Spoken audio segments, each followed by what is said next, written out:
Akhirnya Arga dan Mama Fanya datang ke rumah Livia. Mama Rita segera menghampiri mereka. "Mbak, bagaimana ini mbak? Anakku mbak, anakku," ucap Mama Rita tersendu-sendu. "Kamu tenang dulu, kita masuk dulu ya. Duduk dulu, coba sekarang kamu jelasin gimana bisa Livia hilang." Kemarin aku memang sempat nasehatin Livia karena sesuatu hal hingga membuat aku membandingkan dia dengan Lita, anak tetanggaku. Mungkin karena itu Livia marah sama aku mbak. "Terus, Livia pergi dari kemarin maksudnya?" tanya Tante Fanya. "Aku juga tidak tahu. Dia pergi ke kamarnya dan tidak keluar kamar dari sore kemarin. Salahnya aku, pas pagi aku gak ngecek. Aku langsung pergi ke toko, bahkan sarapan yang aku siapin gak disentuh sama sekali." "Mbak, apa aku keterlaluan ya mbak?" tanyanya frustasi. "Mungkin Livia pergi ke teman sekolahnya, Rit," jawab Mama Fanya menenangkan adiknya. "Livia kalau mau keluar pasti izin dulu sama aku mbak. Bahkan ke supermarket depan rumah saja dia izin. Apalagi dia meninggalkan handphonenya di kamar. Dia gak biasanya meninggalkan barang yang selalu ia bawa kemana-mana ditinggalkan gitu aja." "Boleh saya lihat handphonenya tante?" Mama Rita lalu memberikan handphonenya itu kepada Arga. Arga pun mengambilnya dan mulai memeriksanya. Untung saja handphone Livia tidak dikunci. Arga mengecek dari siapa saja yang terakhir ia hubungi lewat chatting dan telepon. Arga mulai berpikir, lalu wajahnya terlihat serius. Kemudian ia bangkit dari tempat duduknya. "Tante, Livia pasti baik-baik saja. Tante gak usah khawatir ya. Arga akan keluar mencari Livia sekarang. Mama temenin Tante Rita ya. Kamu hati-hati ya Gak. Kalau Livia sudah ketemu, jangan lupa telepon Mama." "Iya Ma," jawabnya singkat. Ia segera keluar dan menghidupkan mobilnya. Ketika mobil Arga baru saja melewati gerbang rumah, kebetulan bertemu dengan Lita. Kesempatan itu pun tidak disia-siakan Arga untuk menanyai Lita perihal Livia. Mobil itu berhenti tepat di pinggir Lita. Arga lalu menurunkan kaca mobilnya. "Kak Arga," sapa Lita tersenyum. Arga pun membalas senyumannya. Lita melihat mobil itu keluar dari rumah Livia. Mungkin Kak Arga habis menemui Livia. "Livianya gak ada ya Kak?" tanya Lita. Baru saja Arga akan menanyakan tentang Livia, namun Lita sudah menjawabnya, tanpa perlu bertanya seperti ia tahu sesuatu. "Iya, kok kamu tahu sih? Tahu gak dia kemana?" pancing Arga. "Tahulah, kan Livia jalan sama pacarnya tadi pagi," jawabnya enteng. "Pacar?" Arga sangat heran. Livia mempunyai pacar. Bukan karena Livia tidak cantik, namun selama ini yang Arga tahu adalah Livia sangat tidak tertarik dengan namanya pacaran. Karena selama waktu dulu di masa sekolah, Livia adalah termasuk siswi cupu yang tidak pandai bergaul, apalagi dengan sosok pria. "Kaget ya?" "Sama, aku aja kaget. Livia punya pacar. Pacarnya ganteng Kak, keren juga, badannya juga bagus. Aku heran, Livia dapat dari mana cowok modelan gitu? Padahal selama ini dia..." "Kamu tahu dia kemana?" potong Arga. "Tadi sih bilang dia mau ke taman kota." "Taman kota? Ngapain ke sana?"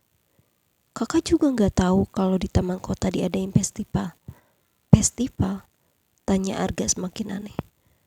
"Aku kira aku saja yang baru tahu. Ternyata kakak juga baru tahu.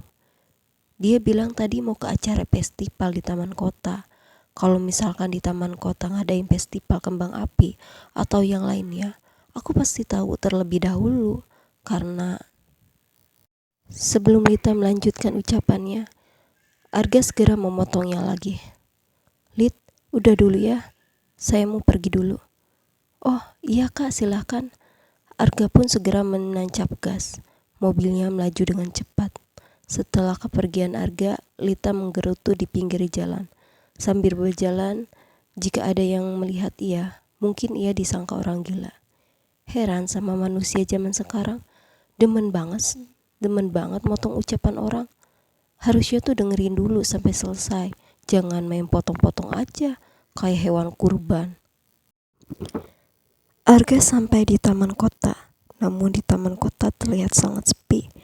Hanya ada beberapa orang saja yang lalu lalang, juga beberapa ibu-ibu yang melakukan senam. Arga tetap mencari Lipia ke semua arah dan tempat. Ia juga bertanya kepada orang-orang di sekitar melalui foto yang ada di handphonenya untuk memastikan apa benar mereka tidak melihat Livia. Arga sebelumnya sudah mencoba menelpon orang yang terakhir Livia hubungin dari rumah Livia sampai ke mobil. Namun sepertinya orang itu sengaja mematikan handphonenya. Namun Arga tidak bodoh. Sebelum handphone itu mati, Arga sudah melacak lokasi itu di mana. Palerangan. Itu sangatlah jauh dari kota pasir bumi. Bagaimana bisa Livia mau diajak ke sana? Dasar bodoh. Dari taman kota, ia memutar balik ke daerah Palerangan.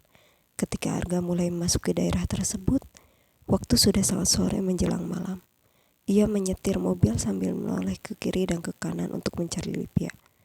Ia juga berhenti ketika ada orang sekitar daerah tersebut, seperti toko, warung, atau rumah-rumah yang ada di sana, mencoba menanyakan kepada mereka.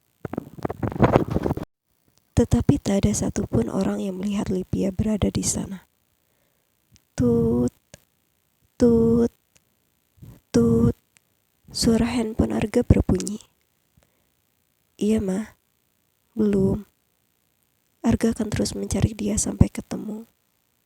Tante Rita gimana?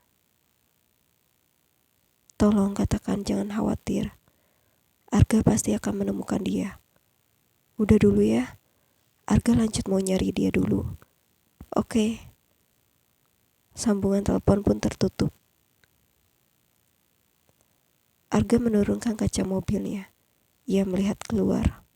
Ia berpikir sejenak. Nak, beli rotinya, Nak. Seorang nenek penjual roti menghampirinya dan menawari roti kepada Arga. Arga baru ingat, ia belum makan sejak ia fokus mencari Livia. Ia hanya makan sarapan saja. Tadi pagi, itu pun hanya makan roti dan susu saja. Dari yang Arga lihat, sepertinya jualan nenek itu belum laku sama sekali. Karena rotinya masih terlihat utuh dan banyak. Arga lalu membeli beberapa roti berisi sosis pedas keju dan coklat karena ia ingat kalau Livia sangat menyukai roti-roti itu. Terima kasih ya, Nak, sudah membeli rotinya. Dari pagi nenek belum dapat pembeli. Akhirnya ada juga yang mau membeli dan memborongnya. Iya, Nek, sama-sama. Mungkin benar, jika kita baik ke orang, kita juga akan dibalas kebaikan oleh orang lain. Dan mungkin saja kalau nenek tadi tidak menolong wanita muda tadi, nenek tidak akan bertemu orang baik seperti kamu. Maksud nenek apa? Tidak apa-apa. Sebenarnya, biasanya nenek tidak lewat jalan sini kalau mau pulang. Karena kalau lewat sini harus mutar, jadi tambah jauh lagi. Tetapi, karena nenek tadi nolongin seorang wanita muda yang sepertinya sedang ketakutan, akhirnya nenek lewat sini juga. Setelah mendengar itu, Arga langsung keluar dari mobilnya untuk menanyakan lebih jelas. Ia takut kalau itu Livia. Ketakutan. Seperti apa penampilannya, Nek? Dia sepertinya bukan orang sini. Seperti kamu ini, Nak. Karena nenek baru lihat dia. Arga pun mengambil handphonenya. Apa orang itu seperti yang ada di foto ini, Nek? Tanya Arga menunjukkan foto Livia. Nenek itu melihat dengan secara menilik untuk mengingat wajahnya. Mirip, Nak, tapi penampilannya sangat beda. Tidak seperti yang di foto itu. Maksud nenek? Tadi nenek melihat wanita muda itu berpakaian seperti pria. Rambutnya pun berantakan, tidak anggun seperti foto itu. Boleh nenek kasih tahu saya, di mana dia sekarang? Tanya Arga khawatir.